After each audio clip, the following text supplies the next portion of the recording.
Welcome to Joshnik Eats, a series where we get to listen to some Riddim while I teach you how to make some easy and amazing food.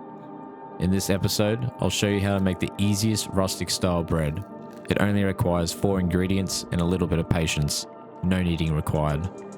We'll start by adding 950 grams of high protein flour to a large mixing bowl, followed by 20 grams of salt and 2 grams of yeast.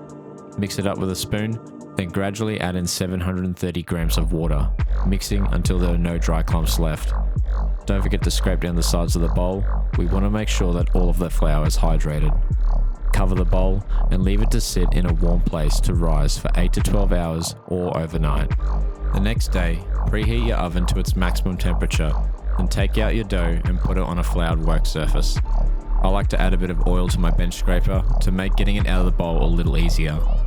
Now it's up to you to cut and shape your dough into whatever you want. Today I'm going with 2 long ciabatta styled loaves. Place these loaves onto baking paper lined trays, making any last adjustments before placing in your preheated oven. If it hasn't come up to temp yet, just cover your trays with a damp kitchen towel until the oven is hot enough. This bread will take about 23 minutes to bake in my oven. Your time may vary. Once cooked, let the bread cool on the baking trays before transferring to a wire rack to cool to room temperature. You'll notice one of my loaves is flat. This is because I put the bottom tray close to the underneath of the top one.